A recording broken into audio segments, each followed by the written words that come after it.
I thought we were fine. That's the part that still surprises me. There were no arguments, no slammed doors, no obvious signs that something was wrong. We laughed. We shared meals. We moved through our days like two people who knew each other well. And maybe that was the problem. Welcome to Heartstrings and Scars, where we unravel the untold stories of love, betrayal, and the life-changing lessons they leave behind.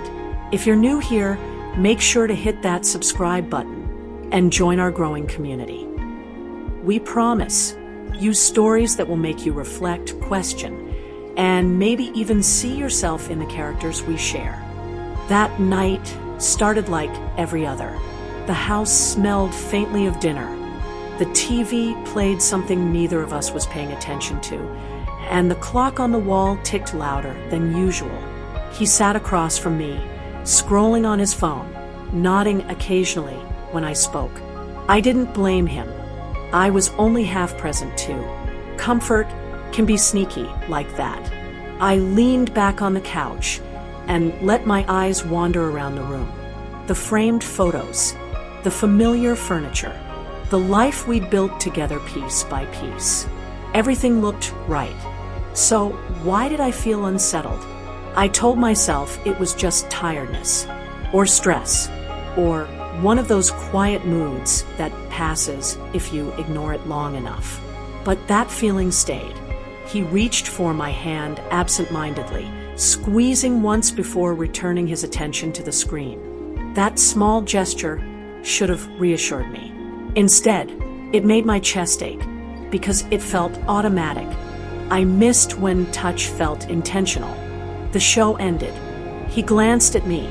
"You want to watch another episode?" I opened my mouth to say yes. That's what I always said. But something inside me hesitated. "Actually," I said slowly, "can we talk for a minute?" He paused, surprised but calm. He set his phone down and turned toward me fully. "Sure," he said. "What's up?" The room felt different suddenly. Quieter, like it was listening. I folded my hands in my lap, choosing my words carefully. "I don't know how to explain this without sounding strange," I said. "But lately, I feel like we've been living next to each other instead of with each other." He didn't interrupt. He never did when he sensed something mattered. "I thought we were fine," I continued. "And maybe we are, but fine doesn't always mean close." He leaned back slightly, processing. "I didn't know you felt distant," he said. "I thought things were stable." "They are," I replied. "I just don't want stability to replace connection." There it was, the truth I'd been circling for weeks. He rubbed his hands together, thinking. "When did you start feeling this way?" he asked. I shrugged. "I'm not sure." It crept in quietly, one night at a time. He nodded slowly. "I guess I assumed this was normal. That long-term love settles into routine." "Maybe it does," I said. "But I don't want routine to be the only thing holding us taut." Ether. The silence that followed was intense. It was honest. He reached for my hand again, this time holding it longer. "I don't want to lose us," he said quietly. "Neither do I," I replied. That's when he did something unexpected. He stood up, turned off the TV, and held his hand out to me. "Come here," he said. I looked at him, confused, but I stood anyway. He pulled me into a slow embrace, resting his forehead against mine. "We've been rushing past each other," he said. I didn't realize how much. I closed my eyes, breathing him in.